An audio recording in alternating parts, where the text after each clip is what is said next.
entre la semana pasada y esta han aparecido 2 cepas nuevas, el 20A.EU1 y el D614G, que son las que han avanzado tanto en Europa como en Estados Unidos, y bueno, que todavía no llegó acá o estará llegando en poco tiempo. El asunto que se ha encontrado que, bueno, todos los virus van cambiando de cepa, y esto no significa, aparentemente sería más contagioso, pero no significa que sean más problemáticos ni que cause mayor mortalidad. Así que bueno, eso se estará por ver, Marcelo.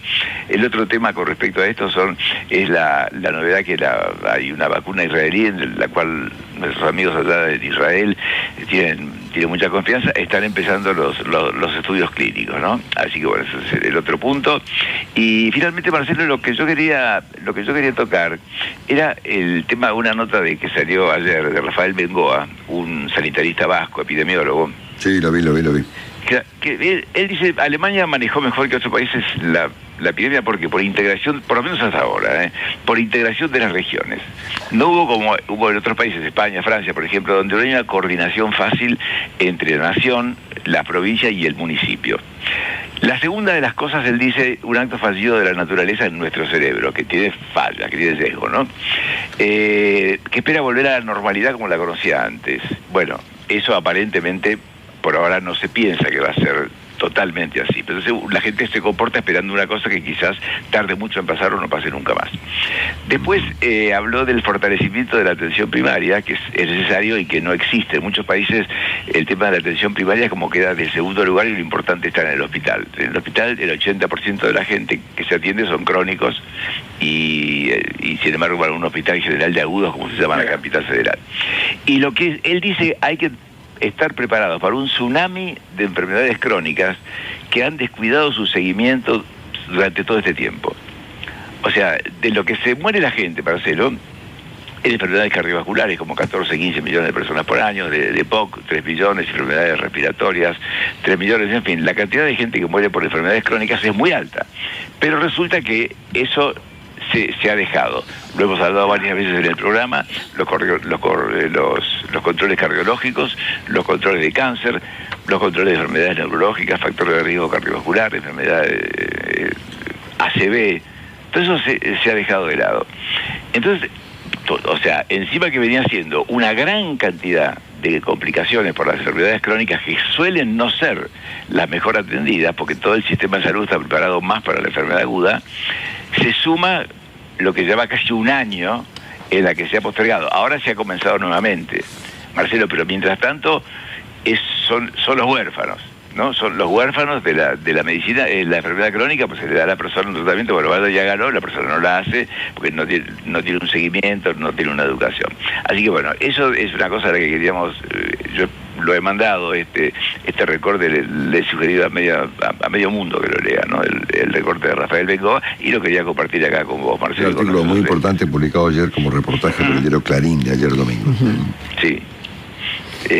Muy importante. Y si uno mira las cifras, Marcelo dice, pero espera, no puede ser, la cantidad de gente muere por cigarrillo, contaminación, obesidad, sedentarismo, mal uso del alcohol, diabetes, son muchísimos, cáncer de pulmón, Marcelo. Bueno, ¿qué vamos a hacer con todo eso, ¿no? Especialmente con las crónicas, que son obesidad, diabetes, hipertensión, aterosclerosis, enfermedad coronaria, que son las principales de todo, y el EPOC, ¿no? Así que bueno, son tareas para el hogar, para todo el mundo y también para nuestro país, Marcelo. Gracias, Doc. Hay que, Marcelo. Desde OSDE, hoy más que nunca, queremos que más gente se cuide, porque para OSDE, cuidarse es cuidar al otro. Sumate. Yo no fumo, no tomo, no juego, pero usted no tiene ningún defecto. Sí, soy un mentiroso compulsivo. Dos grandes temas del momento, no del día, del momento, de estos días. El primero tiene que ver con lo que veníamos conversando. Mañana se celebran las elecciones en los Estados Unidos y obviamente una sombra se proyecta sobre el país como consecuencia de un eventual controvertido triunfo de Trump, o de un desconocimiento del resultado en el caso de que gane Biden, Mirá. o un empate, lo cual podría dejar a Estados Unidos sin presidente, y en una controversia legal, judicial, constitucional, muy pero muy complicada, con la grieta que ustedes saben que está actuando en este país. La otra sombra que se proyecta sobre el mundo, inclusive aquí en Estados Unidos, todo el mundo está mirando con un ojo a Trump y con el otro ojo miren a Europa, que es lo que se viene, ¿no? Porque Europa nos proyecta esta sombra sobre el resto del mundo, tal vez no tan rápido sobre Argentina, pero sí ya sobre los Estados Unidos, considerando la enorme cantidad de casos que ha habido en los últimos días. En Estados Unidos ayer o anterior hubo 100.000 casos prácticamente, ¿no? Batiendo todos los récords. Y en Europa hay una montaña de casos en diversos países, algunos centros en particular, en Bélgica, por ejemplo, y esta idea de los confinamientos que vuelven a la agenda europea con reacciones, ¿no? Esta es la novedad que venimos marcando nosotros, y nosotros con Juan Dillon la semana pasada. Es decir, esta vuelta los gobiernos determinan confinamientos y las personas reaccionan en contra de ellos con manifestaciones en las calles. Así que hay, digamos, una dimensión social, incluso política, ¿no es cierto?, como consecuencia de lo que está pasando en Europa. Así que me parece que es apropiado arrancar la semana mirando este tema con el señor Juan Dillon, que como siempre es tan amable y tan generoso con nosotros. Juan, un abrazo, buen día. Marcelo, equipo, buen día. ¿Qué tal? Buen día. ¿Todo bien? Buen día, Juan. ¿Cómo anda la familia Dillon? Bien. Por suerte todo bien, Marcelo. Me No alegro. es poco la altura. Me alegro mucho. Nada, todo muy bien, todo bien. Bueno, compartirás conmigo esta doble sombra que se proyecta sobre el mundo en este momento, ¿no? Trump y el coronavirus. Sí, y sobre todo vos sabés que Trump, o la decisión del día de mañana de los Estados Unidos, ha empezado a detener muchas cuestiones políticas aquí en Europa. Básicamente una de ellas ha sido las negociaciones sobre el Brexit. De hecho, hoy tuvo que admitir Boris Johnson que hasta que no se sepa cuáles van a ser las definiciones políticas o eleccionarias en los Estados Unidos, no se puede continuar con lo que va a ser el acuerdo finalmente. Así que bueno, tiene aparte de Europa una discusión. Porque vos fíjate que en el caso de Inglaterra o de Gran Bretaña, del Reino Unido, una derrota de Trump le impacta de lleno a Johnson, ¿no?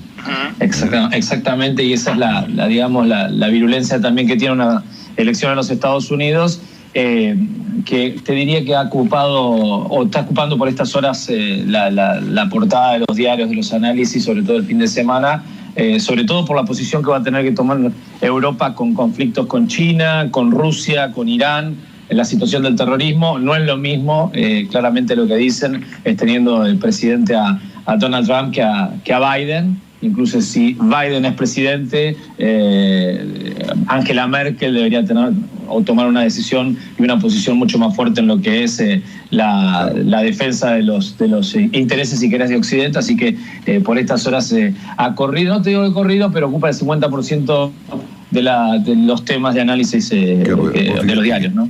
Del mismo modo que la elección norteamericana divide los Estados Unidos, también divide Europa, ¿no? Porque Europa continental está más bien con Biden y el Reino Unido está más bien con Trump, ¿no?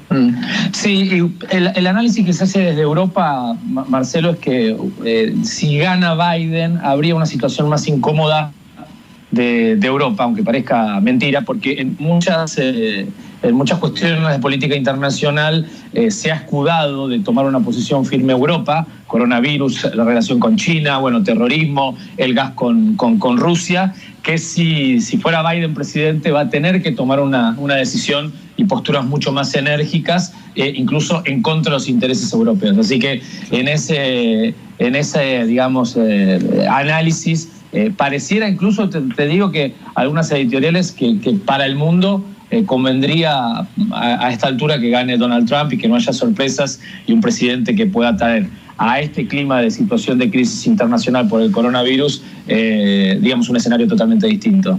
Sí. Bueno, los casos en Europa en una curva exponencial, con derivaciones en protestas de algunas ciudades. En Italia las hubo, en Francia las hubo de vuelta, y con un impacto, fíjate, en la imagen de los mandatarios, ¿no? Por ejemplo, el caso de Giuseppe Conte, que venía zafando en Italia bastante bien, ahora lo agarró la pandemia de vuelta, le pronunciaron confinamiento y le cae la ponderación popular. Es decir, hay unos temas que están todos relacionados y que hay que mirarlos con atención, ¿no? Sí, vos decís, en el caso de Giuseppe Conte tiene que firmar un decreto, el DPCM, para lo que es prácticamente el cierre. Ya no sería un toque de queda, sino sería un nuevo confinamiento en Italia. Y ha habido rebrotes, obviamente, ha habido manifestaciones, sobre todo ahora en Roma, fueron en Milán, en Nápoles y en otras regiones. Y bueno, debilita la posición de alguien que parecería, no digo blindado, pero sí acompañado por gran parte de incluso las elecciones que fueron el mes pasado en Italia, convalidaban un Giuseppe Conte más fuerte.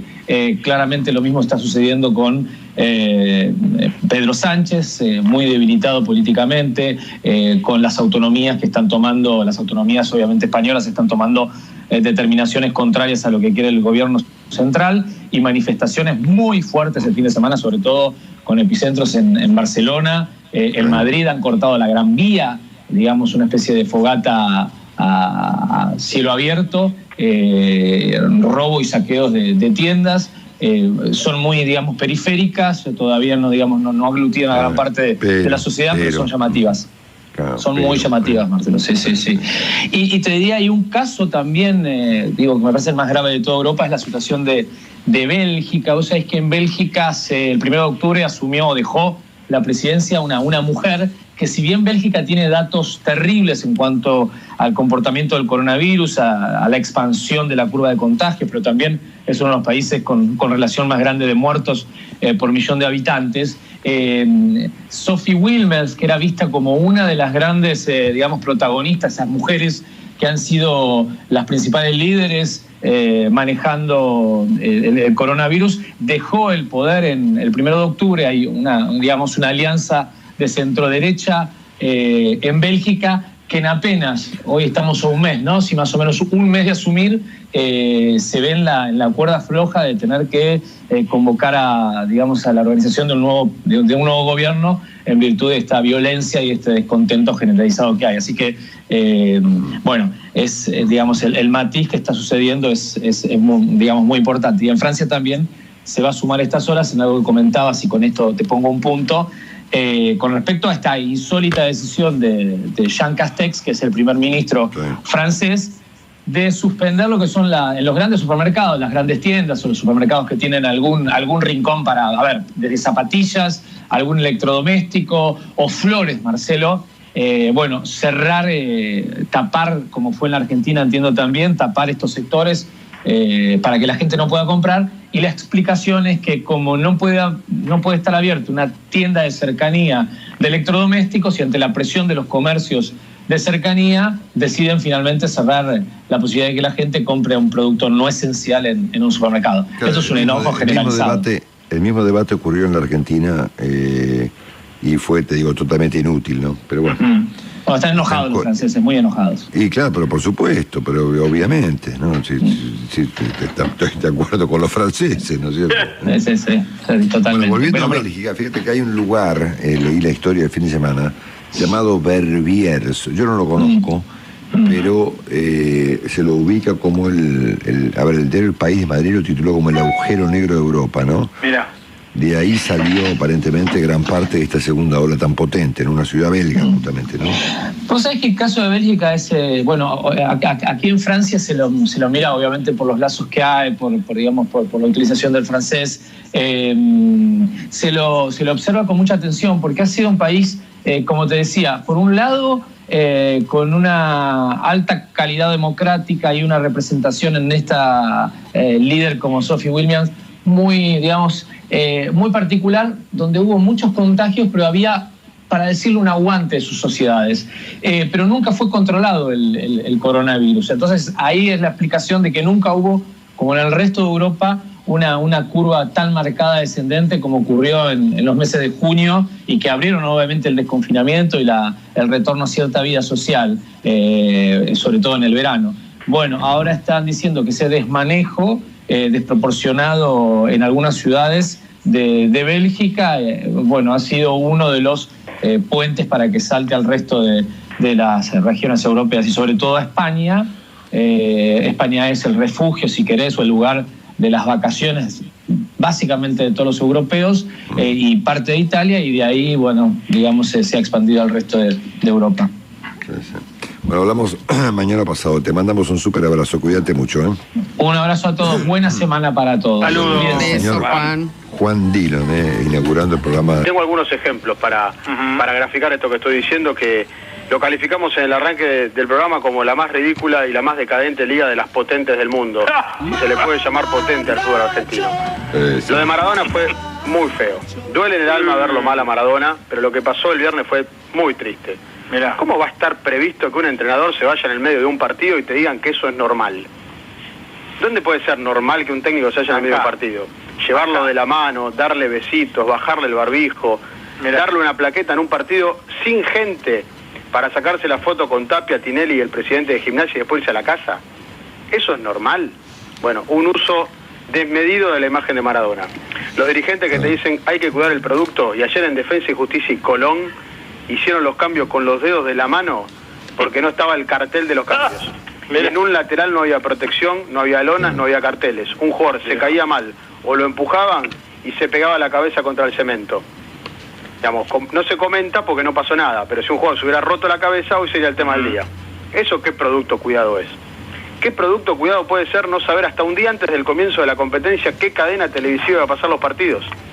7 meses tuvieron para arreglar ese problema. Intentaron romper con Fox, creyeron que TNT iba a comprar todo, desconociendo que tanto Fox como TNT son dos gigantes en Estados Unidos y que era un problema para ellos pisarse la manguera, pisarse el negocio. Ajá. Y acá se creen el ombligo del mundo. Yo verdaderamente no sé en qué mundo viven. De Tapia no me extraña porque Tapia está aprendiendo sobre la marcha. Pero sí de Tinelli, que es un capo de la televisión, haberse metido en semejante problema.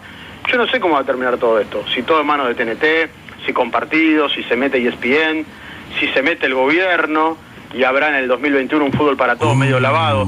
Sí, lo que sé, Marcelo, que lo que hicieron con el tema de la televisión fue un papelón, una falta de respeto a la gente.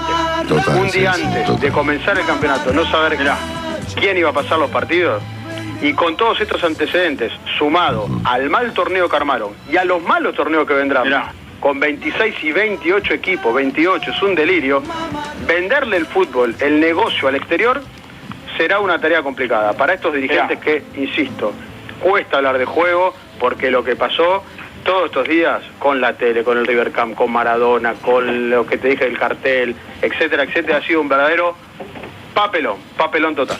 Muy bien, muchas gracias, Leandro. La temperatura marina en la Ciudad de Buenos Aires. 19 grados 1/10 es la actual y la máxima prevista para hoy de 25 grados. Saludamos un minuto a la señora Soledad Acuña, que es la ministra de Educación de la Ciudad de Buenos Aires. Soledad, buen día. ¿Qué tal? Buenos días, Marcelo, ¿cómo estás? Muy bien, gracias por atendernos. Bueno, hay una fecha, ¿no?, para el comienzo de clases en la Ciudad de Buenos Aires en febrero próximo. Sí, estamos previendo adelantar el calendario para el año que viene. Estamos trabajando no solamente en el escenario de esa fecha, de empezar 2 semanas antes con todos los estudiantes de todos los niveles, sino también que esa vuelta sea de forma 100% presencial, que es el escenario que estamos viendo que funcionó, que sirve, que es posible y que la evidencia nos sirve de respaldo para tomar esta decisión, que es lo que está pasando en los países de Europa, donde luego del receso de verano volvieron todos los chicos y chicas a la presencialidad al 100%, con lo cual ese escenario es el que estamos trabajando, volver anticipadamente y volver de forma presencial. En caso de que este escenario no pueda darse por una cuestión epidemiológica, que el rebrote sea muy fuerte, que vaya a suceder el rebrote antes de lo previsto, igualmente ya estamos trabajando en un escenario para un esquema híbrido donde van a ser clases virtuales, pero con espacios de presencialidad, no como este año que fue 100% virtual, sino que haya presencialidad y virtualidad planificada. Pero te repito que nuestro escenario deseado y para el que estamos trabajando más fuertemente es para que pueda ser 17 de febrero todos los chicos y chicas en las escuelas de forma presencial. Ajá, como normal, mitad de febrero, claro. Normal. Okay. No, sí, en esta nueva normalidad, ¿no?, donde nosotros estamos planificando estos 15 días anticipados porque necesitamos que los docentes puedan encontrarse con su grupo con el que van a tener que planificar las actividades y entender las diversidades que van a encontrar. O sea, va a haber, el aula siempre es diversa, ¿no?, porque todos los chicos y chicas aprenden de manera distinta y en tiempos distintos. Ahora, En este año tan difícil se generaron muchas dificultades para muchos de los chicos y eso profundizó las diferencias. Entonces, un docente, por ejemplo, de 4º grado, recibe a sus estudiantes que estuvieron por última vez en la escuela en 2º grado. Y durante ese 3er grado que transitaron de forma remota, hubo chicos que tuvieron mayor autonomía, chicos que no tuvieron conectividad, chicos que no tuvieron una familia que acompañe, chicos que pudieron aprender porque sus mamás y papás los acompañaron y los ayudaron, pero otros que no. Entonces, es importante estos 15 días para que el docente pueda entender la diversidad que va a encontrar en su aula y poder armar la planificación necesaria coordinando los contenidos curriculares del año 21 más los del año 2020 que no se hayan podido alcanzar. Sumado a esto que son chicos que van a ser casi 400 días que no tuvieron una rutina, un hábito, un esquema, el oficio de ser estudiante, como decimos siempre, lo perdieron. Entonces, esos 15 días van a ser importantes para retomar y para volver a tener algo de normalidad escolar dentro de lo que se puede en esta nueva normalidad, ¿no? Sí, correcto. Bueno, y por último, Soledad, ¿puede ser que esto tenga una nueva controversia con el gobierno nacional que se oponga a que la ciudad arranque en febrero? Y la verdad que esperemos que no, porque no debiera ser un tema en el que tengamos diferencias. Nosotros estamos convencidos que cada día cuenta, que cada día hace la diferencia con los chicos dentro de la escuela. Esa es una competencia de las jurisdicciones. Se habla en los consejos federales, hay tradición que coordinemos en el Consejo Federal las fechas entre las provincias, pero es competencia jurisdiccional. En tanto y en cuanto cumplamos la norma nacional que fija un piso de 180 días de clase, y nosotros acá estaríamos superando porque estaríamos cerca de los 196 días de clase, la verdad es que no debiera haber oposición. Y hacer de esto también un motivo de disputa política, la verdad que no hace sentido, porque no hay ni norma ni sentido común que pueda marcar que es negativo o que es contradictorio o contrario o malo para los chicos volver a la escuela después de haber tenido este año tan difícil para ellos. Con lo cual esperemos que no sea un motivo de discordia. Dale, gracias Soledad, te mandamos un saludo, estamos en contacto. Gracias a ustedes, que tengan un lindo día. De noviembre, ya entramos en el último bimestre del año, parece mentira, ¿no?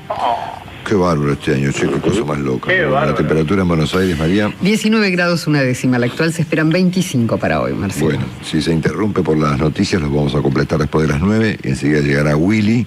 Vamos a compartir con Sergio Vélez, tiene algunos comentarios sobre el grado inusitado de tensión que hay en Estados Unidos, aquí donde yo estoy ahora, por la elección del día de mañana, martes 3 de noviembre. Y el repaso comienza con el hecho de que dentro de muy pocos días tendremos en el mundo 50 millones de casos confirmados de coronavirus. 50 millones. Estamos en casi 47 hoy, ¿no? Así que en 4 o 5 días más estaremos en 50 millones. Considerando que Estados Unidos está registrando casi 100.000 casos por día, y Europa otro tanto, ¿no? En el total de los países. Argentina permanece en este contexto en el 7º lugar, aún considerando el brutal cantidad de casos crecientes que hay en Europa. Estados Unidos, India, Brasil, Rusia, Francia, España, Argentina, 7º lugar, Colombia, el Reino Unido y México, los 10 países más afectados. Considerando esta situación europea, a mí me parece muy interesante a partir de ahora mirar con mucha atención las derivaciones sociales y políticas de la segunda ola y de las medidas que están tomando los gobiernos, porque la gente presenta resistencias, ¿no? Lo venimos marcando hace unos días y guarda con este asunto que va a empezar a verse por ahí en todas partes del mundo. A ver, siendo que todo el mundo mira a Europa por la segunda ola y todo el mundo espera otra oleada de casos porque ya está pasando en Europa, también yo miraría las derivaciones que tiene esto, ¿no? Fíjense que hubo protestas muy graves en Italia la semana pasada, en España y en Francia este fin de semana. E incluso el aumento de casos está impactando en la popularidad de los presidentes o primeros ministros. Tal es el caso de Giuseppe Conte, que había zafado. La verdad que un tipo que estaba muy débil, la pandemia y su manejo de la pandemia lo puso arriba de todo, y ahora obviamente el aumento de los casos lo vuelve a dejar políticamente muy débil. Entonces quiero decir con esto que, más allá de la cantidad de casos que registra el mundo, esta vuelta, y tal vez más que en la primera, tenga consecuencias o derivaciones en los planos políticos y sociales en todos los países del mundo. Las protestas en Europa son un dato elocuente al respecto. En cuanto a la Argentina, ha habido un descenso muy significativo de casos este fin de semana en la provincia de Buenos Aires y en la ciudad de Buenos Aires. Fíjense que, bueno, no tomemos ayer, porque era domingo, pero ayer hubo 1.500 casos en la provincia de Buenos Aires y 258 en la ciudad. Pero el viernes, por ejemplo, que fue un día, digamos, de testeos, me imagino que normales, digamos, hubo en la provincia 3.800 casos, y la mitad de lo que había hace unos días, y en la ciudad de Buenos Aires apenas 504. Argentina está sumando esta mañana 1.173.000 casos y 31.140 muertos, y tenemos al domingo había 4.900 personas en terapia intensiva, y esto significaba 64% de ocupación a nivel nacional y una baja en el área metropolitana de 61. Quiere decir que por el momento los casos no están taponando el sistema de salud. Mira. Sí, es muy importante el dato, y acá me meto en un tema que yo no conozco, pero les paso la información, que es nuestro número de muertos por millón de habitantes, que es muy alto. Claro. Es muy alto. Estamos hablando de 648,5 muertos por millón, en el mismo nivel prácticamente que el Reino Unido, que está en 685 casos por millón. Y esto es una cifra que a los expertos les resulta alarmante. Fíjense que se ha bajado mucho, como también pasó en otros lugares del mundo, el temor a contagiarse, que es uno de los temas de esta mañana en los diarios, ¿no? La gente le perdió el temor, obviamente, por hartazgo, por lo que sea, pero lo cierto está en que la gente ha perdido el temor a contagiarse. Y tenemos el tema que conversamos con Soledad Acuña, la ciudad que pretende volver a las clases el 17 de febrero. Estoy seguro, te lo firmo acá, que va a encontrar seguramente alguna resistencia a nivel nacional. Sí, por supuesto. Bueno, se confirmó el dato de un viaje que aparentemente fue secreto de la señora Carla Bisotti, que es la segunda de Ginés González García, a Rusia, Qué raro. a negociar la compra de la vacuna llamada Sputnik, ¿no es cierto? Una vacuna controvertida como consecuencia de que Rusia aparentemente salteó etapas del testeo, ¿no es cierto? Así que bueno, veremos. Yo supongo que Argentina estará negociando con otros países y otros laboratorios para tener disponible la vacuna cuando esté en algún momento en un amplio espectro, ¿no es cierto? Pero bueno, lo de Rusia hizo un poquito de ruido. Después tenemos ayer la vuelta de los no residentes a la costa para ver el estado de sus casas, ¿no? La gente haciendo cola en las entradas de la ciudad, de Villa Gesell, por ejemplo. No sé cómo hace uno para que pedir un permiso, me imagino, y habilitar que tiene un título de propiedad o algo. Sí, un permiso. Llevar la escritura. Sí, la escritura. Un permiso. Yo tengo un amigo que tuvo que venir de Mar del Plata el fin de semana por un tema familiar y tuvo que, obviamente, pedir un permiso. Claro. Ustedes piensen que desde marzo estaba bloqueado el acceso de las personas a sus casas en la costa o en lugares del interior, en lo que constituye obviamente uno de los grandes disparates argentinos, digamos, que la gente no puede ir a sus propiedades, ¿no es cierto? Y no te vayas solamente a la costa, Marcelo. Sí, obviamente. En la provincia de Buenos Aires, ¿vos sabés la cantidad de casaquintas o terrenos que hay ocupados? Sí, obvio. Del oeste del Gran Buenos Aires, me consta. Sí, conozco gente que le han usurpado la casa. Mirá. Sí, claro. Bueno, sí, claro. Bueno, después tenemos para hoy o mañana la reapertura de los hoteles en la ciudad de Buenos Aires para gente del interior y de países limítrofes. Y me llamó la atención la propuesta que hizo el famoso municipio de Maldonado, en Uruguay. Willy, querido, ahí en Punta del Este, digamos. Punta del Este queda en Maldonado. La tobillera, Marcelo. De la tobillera. Como los delincuentes. La tobillera, pero cómo no, Marcelo. La pulsera electrónica para controlar que las personas que eventualmente puedan ingresar, por el momento no lo pueden hacer en Uruguay, puedan ser controlados, ¿no es cierto? Me llama la atención que un país como Uruguay, tan apropiado, con un gobierno tan sensato, no haya advertido la existencia del PCR, ¿no es cierto? Un testeo y chau, ¿entendés? Claro. A mí no me gustan las fronteras sanitarias y mucho menos los pasaportes sanitarios, pero a mí no me gustan las tobilleras, ¿no es cierto? Pero claro. ¿Entendés? Sí, un delito. A ver, como ustedes saben, yo en agosto viajé a Francia. Estuve muchos días en Francia y me hice un test. Y cuando llegas al aeropuerto, decís, ¿tiene el test? Sí. ¿Qué le dio? Negativo. Bueno, pase. Chau. ¿Entendés? Claro. O sea, yo no entiendo por qué la hacen tan complicada.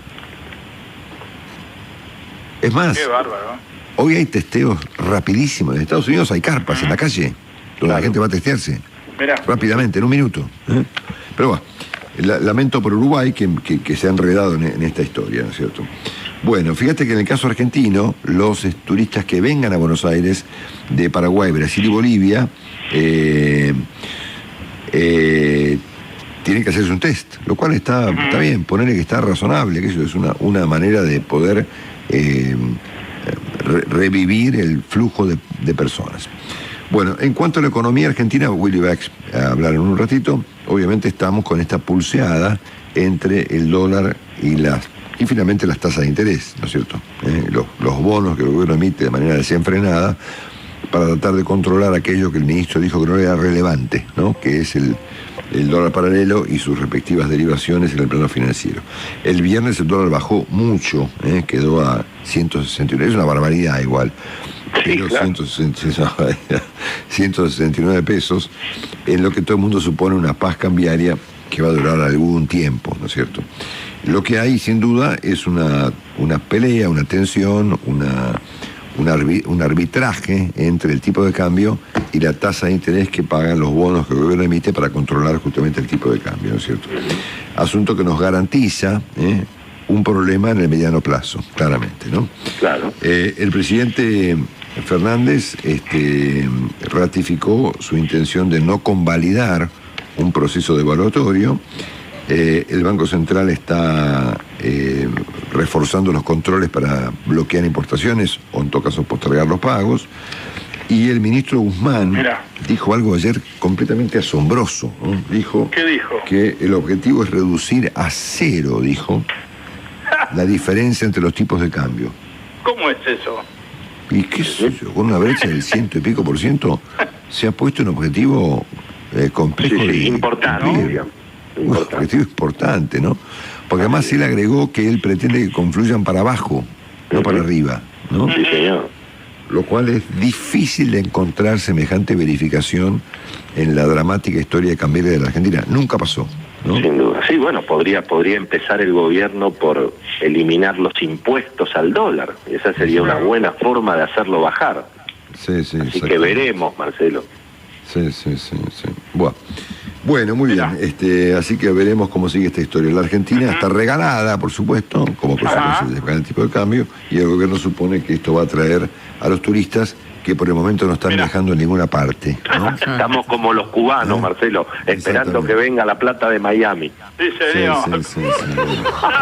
Los parientes de Miami, Marcelo. Sí. Trae vos los dólares, Marcelo. Ahí.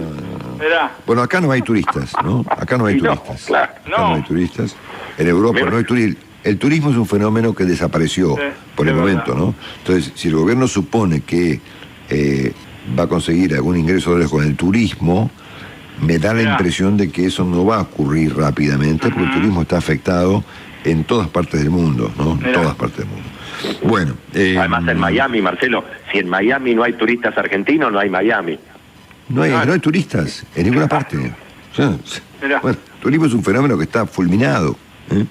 Bueno, es más, ayer apareció el ranking de las ciudades turísticamente más afectadas del mundo. La primera es Ámsterdam, la quinta es Barcelona, ¿no?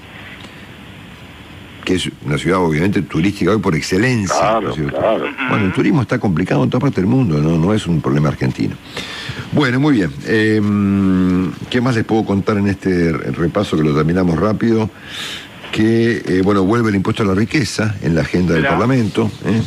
Si es que para enero, cuando se vote, queda alguna persona con algún mango en la Argentina. El presidente dijo cosas raras el viernes pasado. Dijo, la idea de Grabois, es una idea para tener en cuenta, no es descabellada, ¿no? Obviamente no se refería, me imagino yo, a la toma del campo de la familia Echeverría en Entre Ríos, sino la idea que hay detrás de estas tomas, que es la idea de que la gente trabaje en huertas, ¿no? Dios mío. Bueno, he leído, por ejemplo, con asombro, el término o el concepto Plan Marshall de Grabois, ¿no? Sí. Entonces yo le decía, a ver, muchachos, a ver, hablemos en serio, ¿sí? ¿De qué estamos hablando? ¿No? Dios mío. ¿De qué estamos hablando? ¿De qué estamos hablando? De que la gente va a ser como hacían en China, así, cientos de personas viviendo en el campo, sembrando, cultivando el arroz, ¿entendés? Claro, pero eso fue en 1950, Marcelo. Por eso te fue en digo, 1950. Todo un disparate, es decir, a ver, Argentina no tiene, la gente, en el mundo no ocurre que la gente, en el campo vive la gente labura en el campo, ¿no? Claro. Con tecnología, satélites, maquinaria, rutas, inversiones en el lugar donde la gente produce las cosas. Claro. O sea, no hay, a ver, ¿qué supone que va a mandar 3 millones de personas a trabajar en el campo? ¿Hacer qué? Claro. No hay luz en el campo, por ejemplo, ¿entendés? Woodstock, Marcelo. No hay agua. Argentina, Woodstock. Una cosa hippie, digamos, supone que va a ser.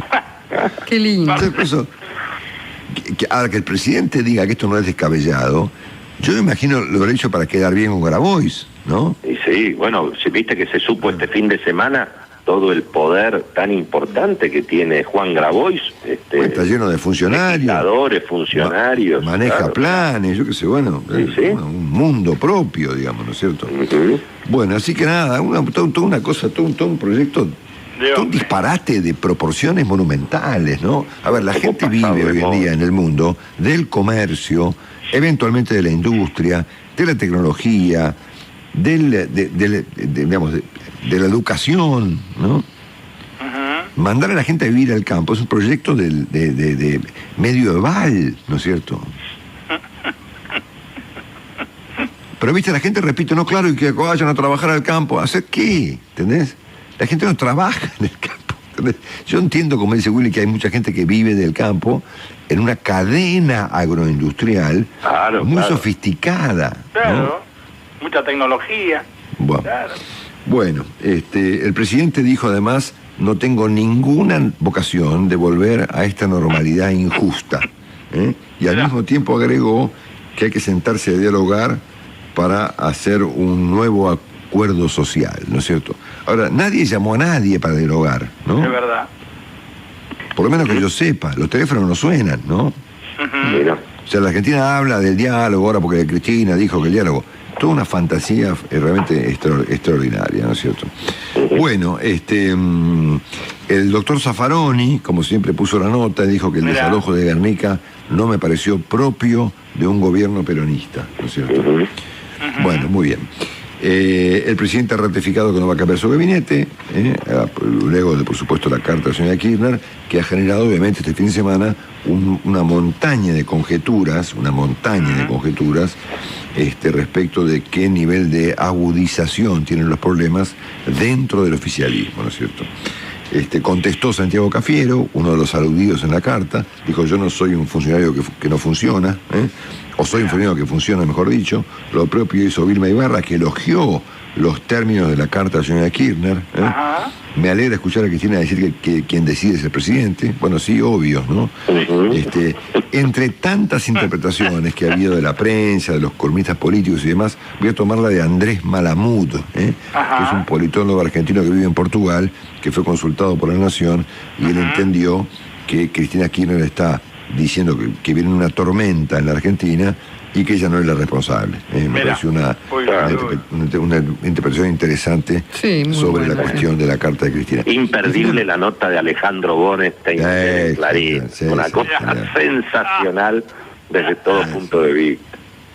Sí. Habla el hijo de... ¿Cómo era el título? Lo tengo por acá. De un reconocido humorista. Exactamente, que la señora Kirchner no mencionó en su famosa carta. Bueno, ahora todo el debate está concentrado, y con esto cerramos, en la designación, ni siquiera en la cuestión de la Procuración General de la Nación, esto es, en la jefatura de los fiscales, porque la señora Kirchner pretende modificar el reglamento, digamos, del estatuto de la Procuración, El presidente había postulado para ese cargo a su amigo, el juez Rafecas, en reemplazo del provisorio procurador Casal. La señora Carrió dijo, bueno, hay que apoyar a Rafecas, porque si no va a ser peor. Esto generó una controversia interna dentro de Cambiemos, porque Macri y su gente no quieren acordar el tema de Rafecas, mientras la doctora Carrió se ofendió con Macri y postula esa nominación para evitar eventualmente la doctora Peñafort, que es hasta la abogada de la señora Kirchner, digamos, ¿no? Sería el colmo que alguien ponga... A los dos abogados. A su abogado, ¿no es cierto? Bueno, es como que yo ponga mi contador para manejar las cuentas de Radio Mitre, sería genial, ¿no? Está buena. No, peor, para revisar tu situación ante la FIP. Ante la FIP, exactamente. Voy a poner a mi contador, exactamente. Bueno. Por lo tanto, en un país en donde se habla del diálogo, los sectores acá están totalmente divididos dentro del oficialismo y dentro de la oposición. No se ponen de acuerdo ni entre ellos respecto de algo tan relevante como designar al jefe de los fiscales de este país, señores. Bueno. Genial, Marcelo. Listo. La temperatura en Buenos Aires, María. Tenemos 19 grados un minuto, 19 grados una décima a esta hora, y la máxima para hoy es de 25 grados. Primer dato antes de meternos en los números. Se anunció que hasta el 30 de noviembre hay tiempo para anotarse en la moratoria impositiva. Se amplió el plazo y hay tiempo entonces hasta fin de mes, dato importante. Mirando los mercados, Marcelo, bueno, por supuesto, mucha volatilidad a nivel internacional, con las elecciones mañana en Estados Unidos, datos del mercado laboral, la cumbre de la Reserva Federal. Los mercados tuvieron la semana pasada a nivel internacional realmente caídas muy significativas. A esta hora estamos viendo una recuperación, pero relativa, porque los futuros están en alguna medida subiendo, pero la mitad de lo que venían subiendo hace 2 horas, así que el mercado está realmente muy volátil. Mirando por supuesto las encuestas, el petróleo está cayendo prácticamente a mínimos de 5 meses, por los efectos de las cuarentenas que se vienen. Hay además un conflicto allí con la producción en Libia. Lo concreto es que el petróleo está cayendo 2,5%, abajo de $35. Así que la situación, insisto, de los mercados internacionales está muy pendiente de lo que pase obviamente esta semana en las elecciones en los Estados Unidos. Mirando el frente local, bueno, por supuesto, Marcelo, el punto es si el gobierno va a poder seguir planchando el dólar. La realidad es que la semana pasada fue bastante impresionante. El dólar cayó entre 10 y 15%, terminó abajo de 170 pesos el blue e incluso abajo de 150 el contado contra liquidación. Se operó entre 149 y 150 pesos, lo que hace una semana era prácticamente 170, 180. El dólar bolsa también cayó prácticamente a niveles bastante similares al dólar solidario, porque finalmente el dólar solidario, con el impuesto país y con el anticipo del impuesto a las ganancias, se fue prácticamente a 140 pesos, ese es el valor del dólar tarjeta, y el dólar bolsa el viernes operó entre 144 y 145. Por supuesto, Marcelo, veremos cómo sigue todo el instrumental muy fuerte del gobierno en este sentido. Pensá que entre el mercado abierto electrónico y el ROFEX, donde se operan los futuros del dólar en Argentina, ya hay prácticamente 7.000 millones de dólares operados para fin de año. Te imaginás que el que vende es el Banco Central. Si hubiera una devaluación, esto va a significar obviamente pérdidas enormes. Lo mismo ocurre con la deuda indexada, que se está obviamente colocando deuda en pesos atada a la devaluación, y también los bonos en dólares que está vendiendo tanto el Banco Central, la Administración Pública, a través de ANSES, incluso a través de Banco Nación, con un riesgo país que en realidad, claro, es 1.500 puntos, porque hay bonos que se canjearon de la deuda vieja. Pero lo escuchaba como siempre al economista Daniel Estico este fin de semana, que calculaba que el verdadero riesgo país, si no hubiera habido un canje de la deuda en estos niveles, estaría arriba de 3.000 puntos. Bueno, por supuesto, lo que muestra es que el gobierno en alguna medida se allanó a los reclamos del mercado para tratar de frenar esta escalada del dólar. Muchas veces se dice que es la política la que define el rumbo económico, lo había dicho, ¿te acordás?, Máximo Kirchner hace algunas semanas, pero en materia financiera evidentemente hubo un cambio de decisión. Y atención con algunas versiones, con esto vamos cerrando, Marcelo. Por ejemplo, el periodista Mariano Gorodich dice hoy en El Cronista que Martín Guzmán analiza eliminar el impuesto de 35% al dólar, el impuesto adicional, el anticipo del impuesto a las ganancias. La verdad que sería una medida muy inteligente si efectivamente se quiere bajar la brecha, si se quiere, digamos, frenar un poco la devaluación del peso. Y bueno, que dejen de devaluar el peso, que dejen de poner impuestos. Si finalmente hay un super cepo, ¿qué sentido tiene llevar el dólar solidario a 140 pesos? Tendría que estar en 102, 110. Eso bajaría, obviamente, ayudaría mucho a recuperar el peso y a recuperar, por supuesto, los salarios, los ingresos. No nos olvidemos que la devaluación es obviamente la que genera la pobreza. Así que ahí sería una muy buena idea si se confirma esto que cuenta hoy el periodista Mariano Gorodich. Y nuestra amiga Nancy Pasos, ayer en Infobae, dijo que el ministro Martín Guzmán estaría negociando que entren los dólares que faltan del acuerdo del Fondo Monetario Internacional que celebró Mauricio Macri, Marcelo. Mirá lo que es una suba del dólar. Aparentemente hay entre 3.500 y 5.000 millones de dólares del Fondo Monetario que podrían entrar a la Argentina. Y bueno, hay quienes suponen que en este escenario Martín Guzmán estaría negociando también eventualmente postergar la iniciativa del impuesto a la riqueza de Máximo Kirchner. Atención con ese tema.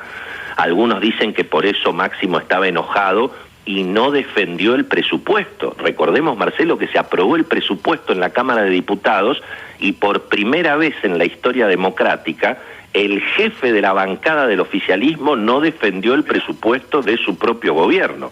Y bueno, se supone que hay algún malestar en el sentido de que aparece un presupuesto un poco más ortodoxo de lo que se esperaba. Así que todo esto es lo que está dando vueltas, porque es cierto, Marcelo, que el gobierno logró pisar el dólar, pero no se logra frenar la pérdida de reservas. Cuidado que la semana pasada el cálculo de reservas netas fue más o menos menos 700 millones, a pesar de que el viernes algo recuperó el gobierno. Así que te diría que está todo jugado al ingreso de dólares de la cosecha y eventualmente a este acercamiento. Bueno, no sabemos si efectivamente va a darse con el Fondo Monetario para recuperar reservas. Así que veremos, Marcelo, cuidado porque el Fondo Monetario siempre te da la ayuda después de la devaluación. En 35 años que yo hago periodismo económico, siempre los acuerdos con el fondo, incluso lo que le pasó al presidente Macri en la última oportunidad, los acuerdos con el fondo son después del ajuste, después de la devaluación. Así que veremos qué se viene esta semana, Marcelo. Gracias, Willy. Auspició Dining de Santander Select, el programa de beneficios gastronómicos. Disfruta un 25% de ahorro todos los días y sin tope en los mejores restaurantes. Viví Select. Conoce más en santander.com.ar/select. Marcelo, Trump dijo que él ya ganó y también dijo que toda madre da a luz a un bebé, excepto su madre que dio a luz a una leyenda. Y el candidato Donald Trump pide que lo voten y promete él resolver los problemas que el presidente Trump no pudo resolver en estos 4 años. Un trabajo publicado el día viernes pasado en el Diario de la Nación titulado Una elección determinante para el sistema internacional. No es una elección más. El martes 3, esto es mañana, tendrán lugar los comicios en Estados Unidos en un contexto de extrema polarización, luego de una campaña muy sucia que implicó un gasto exorbitante, dicen que 11.000 millones de dólares, que podría derivar, en ausencia de un ganador indiscutido, en un largo y engorroso litigio sobre el recuento de votos en algunos estados caracterizados, según los sondeos, por la paridad en las preferencias de sus votantes. Más aún, predominan las interpretaciones dramáticas sobre sus implicancias. Ya, esto lo agrego yo, no Sergio Berestein, el autor de estas líneas. Trump sugirió ayer que ya había ganado y que podía objetar los votos no computarizados en el día de mañana, sobre todo los votos emitidos por correo, que son más de 60 millones, considerando que esos votos podrían no ser válidos por hackeos, o por conspiraciones a las que Trump están adeptos, ¿no es cierto? Por lo tanto, vale la pena pasar un poquito el estado de cosas aquí en los Estados Unidos con Sergio, que está en línea. Sergio, un abrazo, buen día. Buen día, Marcelo, ¿qué tal? ¿Cómo estás? Bueno, ¿qué tal? ¿Cómo estamos? Bien, abrazo a todos. Igualmente para vos, Sergio. Bueno, momento culminante, ¿no? Puede pasar cualquier cosa mañana. Mira, Marcelo, yo vengo a este país hace más de 30 años y es la primera vez que veo, antes de una elección, edificios públicos y privados cubiertos con maderas como si fuese el 2001 en la Argentina, ¿te acordás con el corralito? Los bancos cubiertos para que la gente no rompa los vidrios, ¿no? La Guardia Nacional, que es una especie de gendarmería que hay aquí movilizada por disturbios potenciales, muchos tratando de pensar cuál es la forma más prudente de pasar el día de mañana en términos de seguridad personal. Un dato elocuente al respecto es que el principal vendedor de armas del mundo, que es Walmart, suspendió la venta de armas. Exacto. Por la duda. Te iba a comentar eso. Se suspende la venta de armas en Walmart y hay una situación de conflicto más allá de la política que de alguna manera ya está metida en la sociedad civil, que me parece no tiene precedentes. Con lo cual, la verdad que es una elección única en múltiples aspectos. Pensá que son dos hombres blancos septuagenarios. Difícilmente eso vuelva a ocurrir en un país como este, tan diverso étnicamente. Y pensá también, Marcelo, que en muchos aspectos estamos frente también a dos partidos que tienen una distancia ideológica, que se ven a sí mismos ya no como adversarios, sino como enemigos, ¿no? Algo que también nos hace acordar mucho a los populismos latinoamericanos y a estos enfrentamientos personales y también políticos, ideológicos. Sí. Obviamente, esta instancia nunca vista en este país tiene que ver mucho con la impronta personal de Trump, ¿no? Sí, lo que pasa es que detrás de Trump hay un entramado sociocultural muy profundo y yo te diría mucho más rico e interesante que su figura, que tiene que ver con viejos conflictos, con procesos también derivados del impacto de la globalización, sobre todo la relocalización de grandes empresas que dejaron un tendal, mucho desempleo, una disrupción en pueblos y ciudades que estaban acostumbradas a un empleo seguro y sobre todo a una forma de vida que daba estatus. Todo eso se fue de a poco rompiendo desde, yo te diría, mediados de la década del 80 en adelante, sobre todo en la década de esplendor de Estados Unidos, que fue la década del 90. Ahí se acelera la globalización y justamente ahí surge esta especie de sentido de reacción en contra de las élites. Pensaba Trump como una especie de movimiento populista contra élite, de gente que vio su forma de vida cambiar muchísimo como consecuencia del éxito de un proyecto que los dejó fuera, que es el proyecto de la globalización. O sea que en ese sentido Trump es, causa y consecuencia, ¿no? Es la consecuencia de eso y al mismo tiempo causa de un conjunto de conflictos adicionales a ese conflicto original, ¿no? Exactamente. Por supuesto, él lo cataliza, le da su impronta, tiene en su forma de gestionar un estilo muy singular, bastante caótico, hipernepotista, pero yo creo que si Trump pierde, muchos de sus seguidores van a seguir reclamando las cosas que él impuso en la agenda. Y me parece que esa percepción de que Estados Unidos perdía mientras el mundo globalizado ganaba, que se resume en el famoso Make America Great Again, ¿no? Que vuelve a ser grande Estados Unidos, yo creo que eso va a seguir. Muchos pensaban aquí, hasta la erupción de Trump, que América era más grande si el mundo se globalizaba más, era más democrático y más promercado. Y Trump rompe con esa idea y dice, no, nosotros nos hacemos grandes y mantenemos el empleo, subsidiamos a diferentes sectores, nos peleamos con China. Esa es la manera de hacerse grande, no ayudando al mundo a globalizarse. Ahora, el cuadro se agrava, inclusive vos lo mencionás en tu artículo del viernes y uno lo puede ver acá todo el tiempo, cuando los demócratas suponen que con Trump se termina la democracia y los republicanos suponen que con Biden viene el comunismo. Este es el nivel de delirio que adquirió el debate, ¿no? Absoluto. La verdad que hablando con, digamos, exponentes de ambos lados de esta grieta, la verdad que es impresionante, porque muchos efectivamente creen que el Partido Demócrata es una especie de caballo de Troya, donde dentro de él están metidos las semillas de un orden populista, autoritario de izquierda, ¿no? Casi un chavismo. Sí, no en Biden, que obviamente es una persona muy moderada y no tiene esas improntas, pero es cierto que en el Partido Demócrata han surgido sectores muy radicalizados. Muchos de ellos irrumpieron en el Congreso hace 2 años, que tienen una visión distinta. Hay, por ejemplo, una representante de New York muy famosa, que es de origen latino, Alexandria Ocasio-Cortez, que un poco es la líder de ese sector. Yo te diría, es una especie de Trotsky argentina, por ponerlo de una manera muy sencilla, ¿no? Una especie de Miriam Bergman, ¿no? Es el lado, digamos, el ala más izquierdista, si quiere, del Partido Demócrata, ¿no?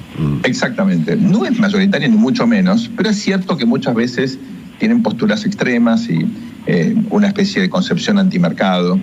Es más interesante ahí lo que significó Bernie Sanders, que también es un septuagenario, porque él ya tenía una postura claramente más anticapitalista, ¿no? Y en particular hay una senadora que fue precandidata, Elizabeth Warren, o seguramente te acordás, una senadora de Massachusetts, que ella tiene el deseo de ser secretaria del Tesoro y tiene una visión muy reguladora del mercado financiero. Ella genera miedo en Wall Street.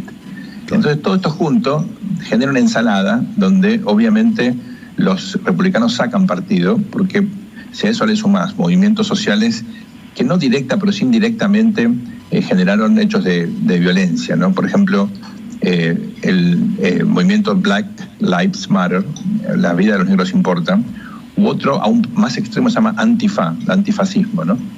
Esos estuvieron involucrados en movilizaciones, algunas de las cuales derivaron en hechos de violencia. No es que ellos son violentos, pero obviamente fueron muy masivos y hubo saqueos y demás. Eso, por supuesto, generó la reacción de los sectores más moderados de la sociedad, no acostumbrados a este tipo de cosas en ciudades, por ejemplo, como Portland, Oregon, una ciudad que tranquila en el oeste, que de pronto estaba metida en el medio del conflicto. Sí, claro, obviamente. Otro elemento interesantísimo y nuevo acá, que de alguna manera conecta la campaña norteamericana con las campañas argentinas, o con la vida argentina, son las denuncias de corrupción, que nunca se habían visto en este nivel, al menos en la democracia norteamericana, ¿no? Efectivamente. Trump involucrado con cuentas en China y con problemas impositivos y con todo su medio de su equipo, todos presos, los libros que lo denuncian y demás, y al mismo tiempo esta saga que involucró a Biden con los mails de su hijo involucrado con temas con Ucrania y con China. Es decir, esto tampoco se había visto hasta ahora acá, ¿no? Claro, y te hace interrogar realmente, por ejemplo, lo que fue Watergate, ¿no? Porque comparás Watergate con esto y es como un chiste, ¿no? Es una cosa menor de influencia metida en la campaña del otro partido, con conflicto de interés, pero las tramas que se sugieren en las denuncias de ahora son infinitamente más complejas, ¿no? Y sin embargo, como que el escándalo se terminó de instalar en la política contemporánea en este país, y es como que ya todo vale, y se tiran con carpetazos, como diríamos nosotros, sin que eso impacte demasiado en el voto, porque está tan polarizada la situación de las preferencias electorales que no es que alguien indeciso define su preferencia en función del último escándalo de corrupción. Claro, totalmente. Bueno, hay una serie de estados que se los conoce como swing states, ¿no? Estados cambiantes, o estados que se mueven, pues estamos claros que hay ciertos estados que votan siempre republicano o demócrata, ¿no? California, por ejemplo, o Nueva York, claro, que son estados demócratas, o ponerle Texas, que era siempre un estado, paremos ahora, siempre fue un estado republicano. Estamos hablando de Florida, obviamente, estamos hablando de Pensilvania, estamos hablando de Arizona, estamos hablando de Wisconsin, de Michigan, estados que han ido cambiando con el paso del tiempo, ¿no? Hay gente que supone que el asunto se juega acá, en la Florida, ¿no? ¿Te resulta eso? Sí, yo diría, hoy los dos estados seguramente críticos por la cantidad de representantes al colegio electoral. Recordemos que en Estados Unidos se vota como votábamos en Argentina antes de la reforma del 94, son Florida y Pensilvania. uno lleva 29 delegados, otro 20, o sea, es un número muy, muy relevante. Comparado con los 9 que lleva Arizona, o sea, es un número muy, muy importante de delegados. En ese contexto, muchos creen que con Florida para Joe Biden la elección estaría casi definida. Muchos creen que Pensilvania también puede ser determinante, y en ambos casos aparecen interrogantes sobre potenciales litigios. ¿Por qué, Marcelo? Porque el voto aquí no se vota solamente mañana martes, sino que se viene votando ya sea por correo o también presencialmente en múltiples puntos, todo esto para facilitar el voto, sobre todo de gente que trabaja, porque el primer martes de noviembre de cada año electoral es un día laborable, entonces sí, claro. La gente para no tener que hacer cola y perder el día, obviamente en muchos estados se facilitó el proceso de la forma de sufragar el voto. La legislación electoral es por estado de este país, no es nacional. Entonces cada estado tiene su método, con lo cual hubo cambios en la forma de votar y de contar los votos, de hacer el recuento, y ahí empiezan las posibilidades de potenciales litigios. A punto tal que ambos partidos tienen literalmente ejércitos de abogados que hay que pagar, ¿no? En parte el costo de la campaña tiene que ver con el costo de los abogados también, listos para litigar, para que no ocurra lo de la elección del año 2000. ¿Vos te acordás que cuando fue la elección de Al Gore contra el Bush hijo, hubo también líos en la Florida? Por la forma de votar, había que pinchar unas planillas y había algunas que no sabían cómo contarlo. Bueno, fueron a un litigio y finalmente la Corte Suprema terminó dándole la elección a Bush hijo, ¿verdad? Eso generó realmente un gran revuelo, porque el estudio de abogados en la Florida que representó a la campaña de Bush era demócrata, curiosamente. Pero, claro, son abogados, llamaron por teléfono y los tipos dijeron, bueno, hay un cliente, por supuesto lo representamos. Al poco tiempo los demócratas quisieron llamar al mismo estudio y ya estaban comprometidos con nuestro cliente. ¿Por qué te cuento esto? Porque ahora en todos estos estados ya hay equipos trabajando en potenciales litigios para la noche misma de mañana o el miércoles presentarse ante la justicia y comenzar una larga batalla. De hecho, ya empezó en Texas, en un condado que se llama Harris, en la ciudad de Houston, donde ya están peleándose por 127.000 votos con el argumento siguiente de los republicanos. Hicieron demasiado fácil el voto. Era como un drive-thru, ¿viste? Cuando vas a McDonald's y compras una hamburguesa y no bajas del auto. Sí. Tenían el mismo sistema para votar. Y eso para muchos es considerado como ilegal, entonces se están litigando por eso. Es realmente fabuloso digamos, la imaginación puesta al servicio de la política. Esto, me parece, Marcelo, si no se resuelve mañana, va a terminar un escándalo realmente de proporciones insólitas. Sí, claro, puede ser que la elección de mañana no consagre un presidente, ¿no? Y es un tema eso que tiene alcance mundial, porque evidentemente no es que un país normal, digamos, no puede consagrar un presidente. Que Estados Unidos no lo puede hacer, puede tener un impacto mundial, incluso en las tensiones que Estados Unidos lleva adelante, por ejemplo, con la propia China, ¿no?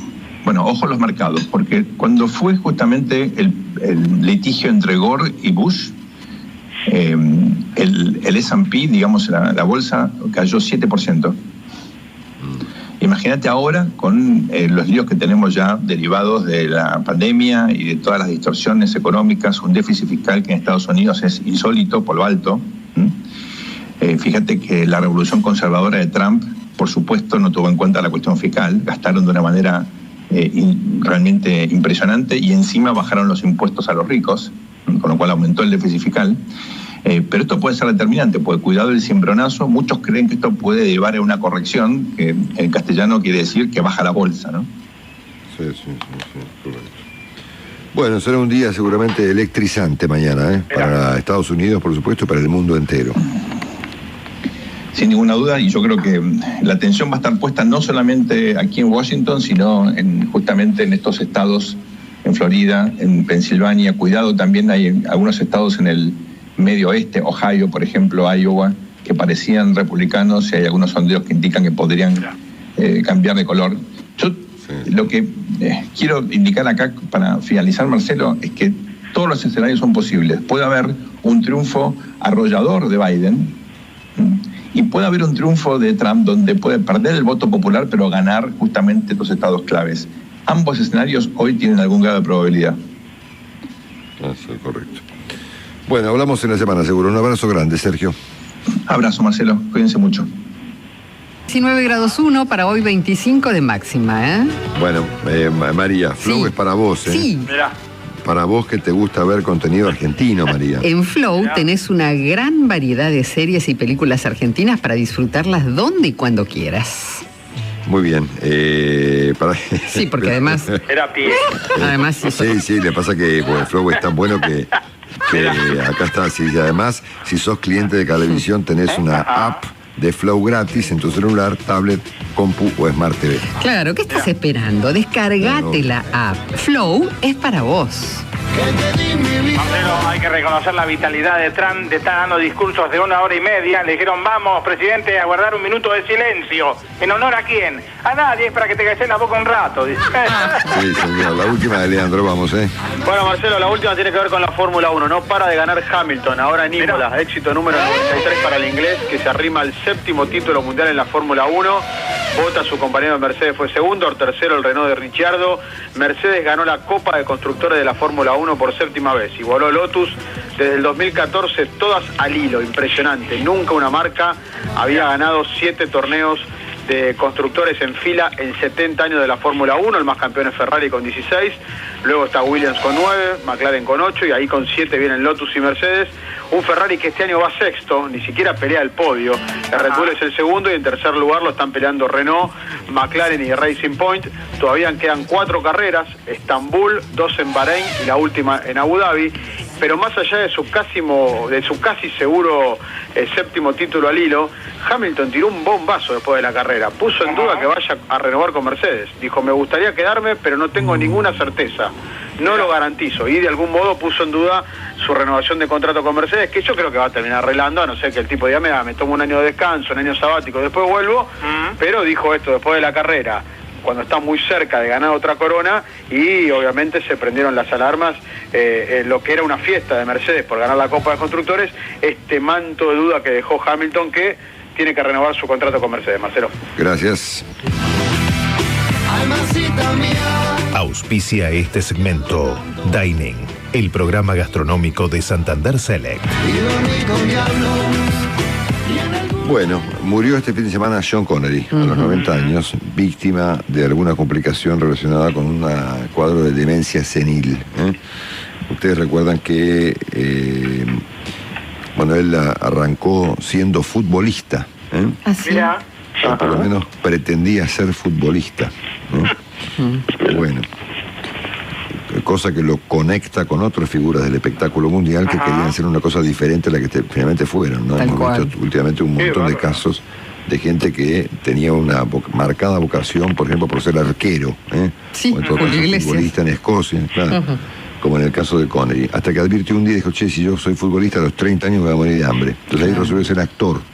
Mira. Él venía de una familia de la ciudad de Edimburgo, de la capital, de Escocia, obviamente, escocés, y una familia súper humilde, y empezó a actuar, hasta que un día lo descubrieron en la tele y demás, para convertirse nada menos que en James Bond, personaje que lo hartó, y lo colgó, ¿Lo obviamente, cansó? ¿no? Lo cansó, efectivamente. Y a partir de ahí, probablemente no haya nada más parecido, por los rasgos principales que definían a este personaje del cine, al James Bond de Sean Connery, ¿no?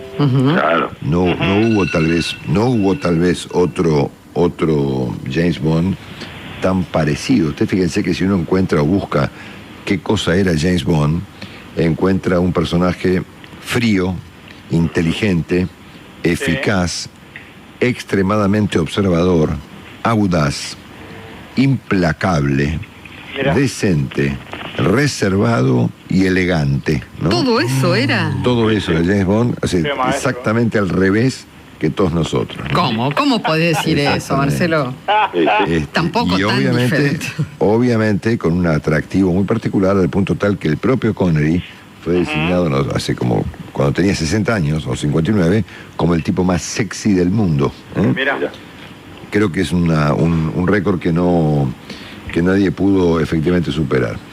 Él se consagró después con otras películas, por ejemplo, lo recordamos en Los Intocables. Él era el irlandés Malone, ¿se acuerdan? Sí. Aquella famosa escena del cochecito del bebé cayendo por las escaleras de la estación de tren de Chicago, ¿se acuerdan, no? Sí, señor. Tremendo. Bueno, el nombre de la rosa, digamos, el tipo después se volvió un actor que logró superar al personaje. El hecho de que su conexión con James Bond era total. James Bond era un agente secreto del gobierno británico, creo que de la Marina británica, que después obviamente fue reemplazado y ya un poco se perdió ese espíritu que Connery le había puesto al personaje, ¿no es cierto? Así que bueno, pretendemos hoy recordar, obviamente homenajear a la figura de Sean Connery, un actor monumental. Él tuvo, ¿saben que le donó mucha plata a la causa de la independencia escocesa, no? Porque él de algún modo fue un emblema, digamos, en aquel momento donde se discutía hace un par de años la idea de la independencia de Escocia. Yo les contaba temprano que su rival más importante había sido el británico Roger Moore, el otro James Bond. Sí, claro. El que lo sucedió, ¿no? Ambos James Bond, el escocés Connery y el británico ¿cómo se llama? Roger Moore, habían poco menos que encabezado la discusión también muy polarizada entre los partidarios de la independencia de Escocia y los contrarios. Bueno, Connery había sido uno de los principales impulsores de la independencia, que obviamente en su momento perdió. Él murió en las Bahamas, donde tenía aparentemente una mansión, ¿no? Donde estaba retirado allí en la ciudad de Nassau. Y yo conocí hace pocas semanas en Francia la casa donde él vivió en el sur de Francia. Mamita, ¿no?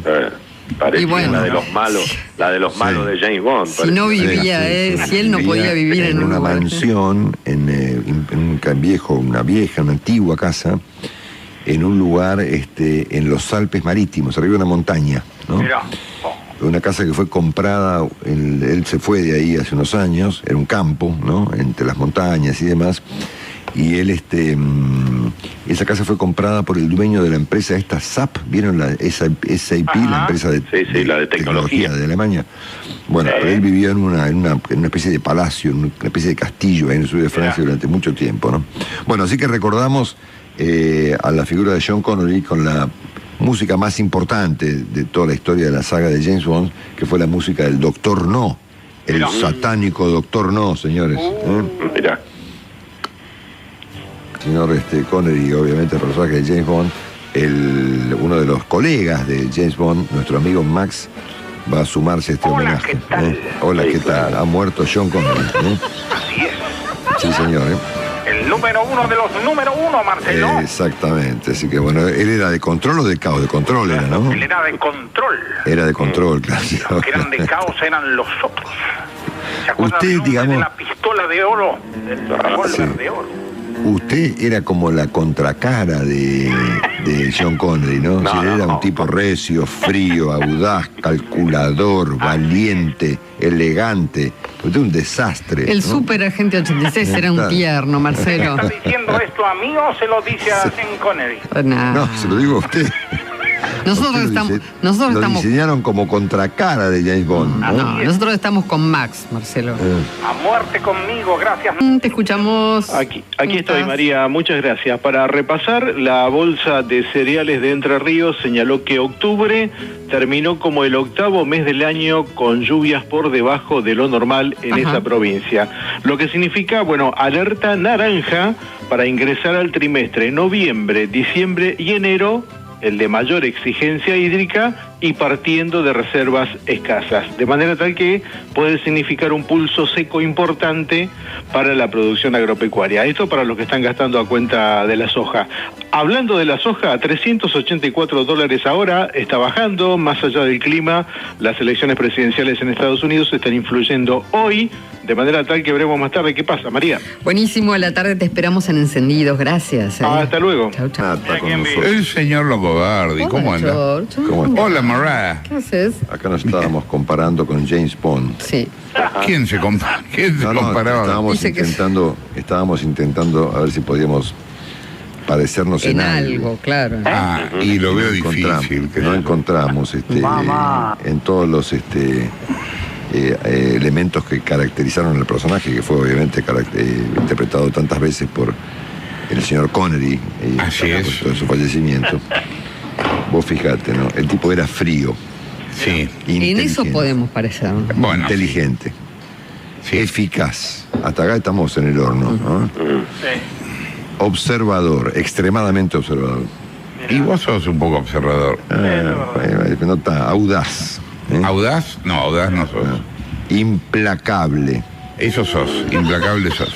No, yo soy un blando total. Donde pones el ojo, pones la bala. Quiero ser implacable, pero no me sale. Reservado y elegante. Y qué sé yo. Queda sos decente. clásico, pero sos elegante. Queda decente. Decentes somos. Decentes sos. Más Matt Helm. Nosotros somos más Matt Helm, digamos. Sí, sí. Y obviamente un hombre de Dean Martin, con un gran atractivo sobre las mujeres, asunto que nosotros también ¿A vos te gustaba Mariah James? No, a mí me gustaba Pierce Brosnan. Pierce Brosnan. Divino.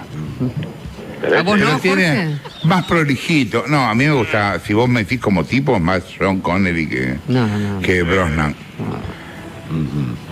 obviamente. Además en el libro original. A todas las minas les gustaba Sean Connery. No, ustedes no saben nada de hombres, y ustedes son hombres. En el libro original James Bond es un cretino, te quiero aclarar. No. Ay, yo no leí el libro original. ¿Vos leíste? En el libro es una mala persona. Claro. Bueno, pero ¿por qué hacer tanto daño? Vos cuando te presentes a alguien tenés que decir Longobardi, Marcelo Longobardi. Sí, así, como decía Bond, James Bond. Exacto. Y el martini revuelto, no batido. Claro, exacto. Con la aceituna. No, al revés, batido, no revuelto. ¿Batidos con espuma? No, bueno, no sé. Bueno, depende con qué lo hagas también, ¿no? ¿El martini se hace con martini o se hace con otra cosa? No, con martini dulce. Pero claro, no sé si es dry o es claro, o es dulce. Si es dulce. En Estados Unidos siempre lo hacen con un poco de gin. Viste que tiene el otra nombre, el señor Fleming, el autor de los libros. Ian Fleming, claro. Se tomó el nombre de James Bond. ¿De dónde? De un personaje poco vinculado al espionaje, de un ornitólogo norteamericano. Mirá. Sí. Ay, no sabía, mirá qué bueno. Me gustó, se ve que vio el nombre del ornitólogo y lo copió, James Bond. Era vos. Acá hay unos cuantos James Bond perdidos. Sí. Acá está. Los diarios dicen ornitólogo también, mirando los pájaros, ¿no? Hay como 64 que se rajaron. Sí. Mira. Acá tenemos a Joe Stiuso. Claro, pero eso suena más a barrio italiano en Brooklyn. Bueno, nosotros somos de otra ascendencia, claro. De otra ascendencia. Bueno, estábamos recordando la figura de Sean Connery.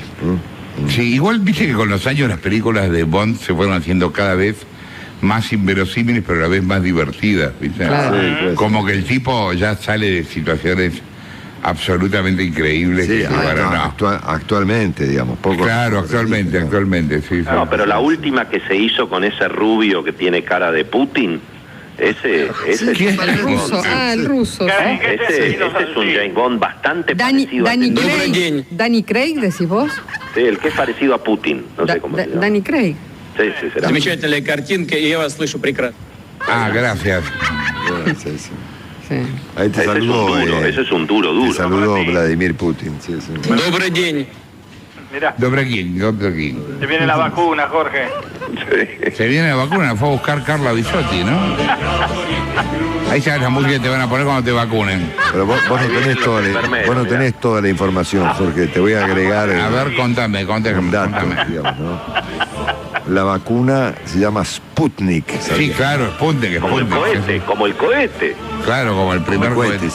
¿Vos te vas a vacunar, Jorge, con esa? Pará. Yo tengo acá la lista de las personas que van a ser utilizadas como caballo. Prueba, sí. Y a todo el mundo hay yo propongo a Porta primero.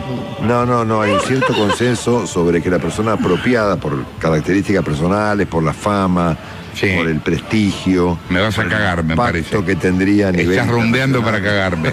Sí. Y por las enfermedades que vos has tenido, que te has caído tantas veces. Eso es cierto. Mirá, que te has caído tantas veces. Si vos la aguantás, Jorge, si vos sobrevivís a la vacuna. Yo te digo, yo creo que me la banco la vacuna, pero bueno, hay que ver. La persona apropiada, según el primero soy los yo. rusos, y el acuerdo el que llegó a la Argentina y la señora Bisotti, sos claramente vos, Jorge. Mirá. Bueno. A Jorge le han tirado. Le han tirado con cosas más pesadas. Sos un personaje emblemático de la Argentina. Si sobrevivís, la vacuna Sputnik se volvería un tema a nivel mundial. Claro. Bien, yo prefiero pasear a la perra laica antes de hace falta un personaje como vos, efectivamente, para probar la vacuna. Bueno, ¡viva Stalin! Exacto. Bueno, mirá qué democrático. Porque después de la vacuna, te digo cómo es el procedimiento. Primero te eligen y has resultado seleccionado. He resultado favorecido. En el lugar número 1 de la Argentina. Bien. Después de vacunarte, te meten en un cuarto, no, te meten en una habitación cerrada y te rocían con el virus. A ver si...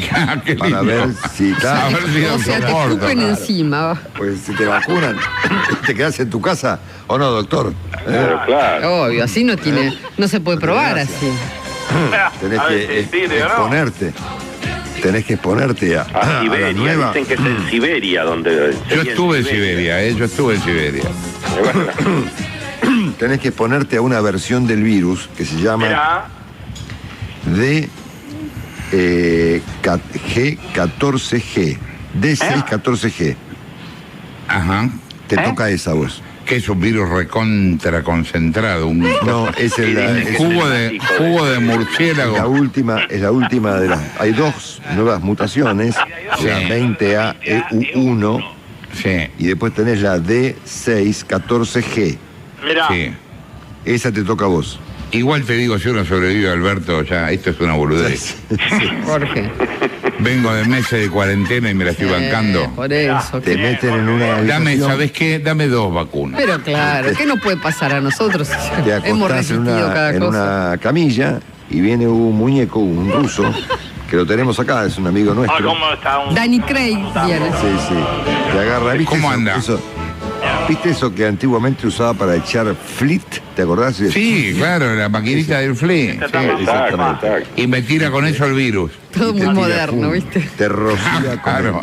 No, bueno, es ruso, es realismo socialista. Claro. No es moderno. Obviamente. Y vos combatilo con una espiral, Jorge. te tiran con el... Tenés que resistir a la vacuna, y al virus. Al virus, por supuesto, y si salís vivo de esa experiencia, ya está. Obviamente vas a ser expuesto en la Plaza Roja de Moscú. Sí. Qué lindo, la Plaza Roja. Por ahí sobrevive, pero te sale un ojo en el medio de la frente, Jorge, por ejemplo. El tercer ojo. Porque claro, hay que ver los efectos colaterales. La vacuna no fue muy probada, aparentemente, ¿no? No, ya me di cuenta, sí. Por ahí te crece un cuarto riñón, Jorge. Sí, claro.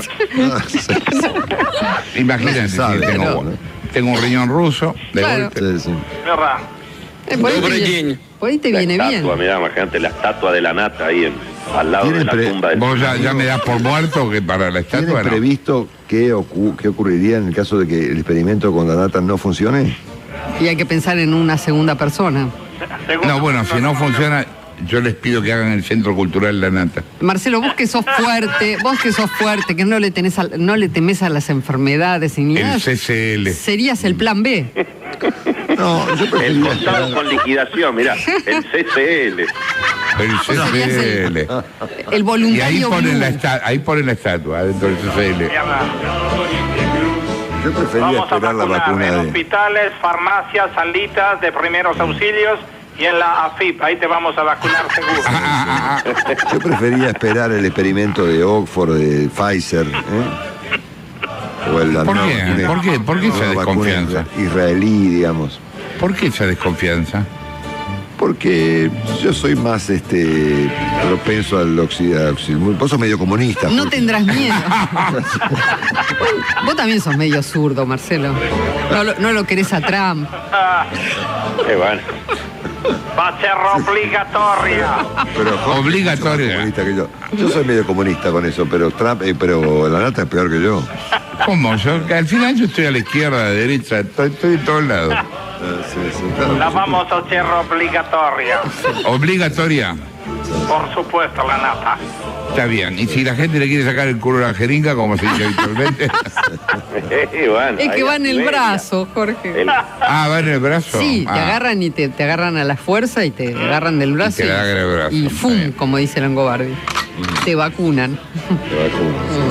Y bueno. Iremos adoctrinando de a Y si te resistís, dunga. No, ¿cómo dunga?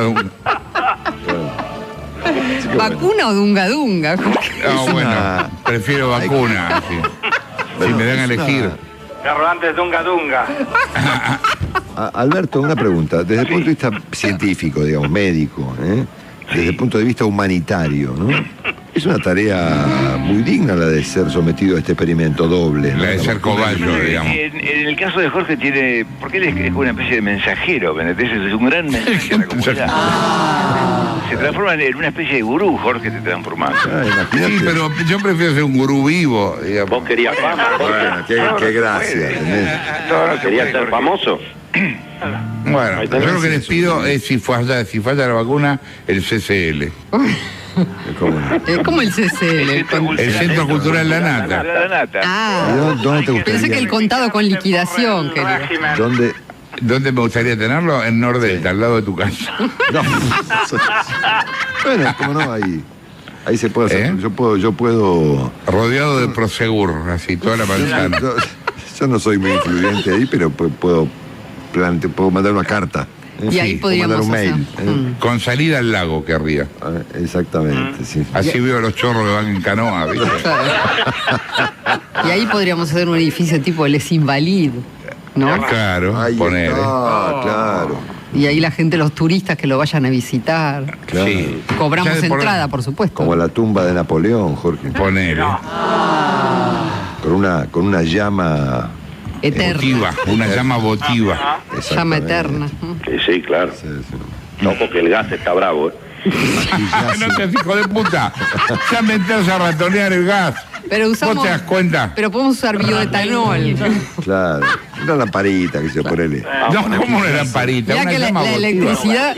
Aquí yace Jorge. Yo quiero mi llama votiva. Mirá que la electricidad se va a cortar este verano. No importa, la Marcelo. llama tiene que seguir quemando. ¿Cómo hacemos?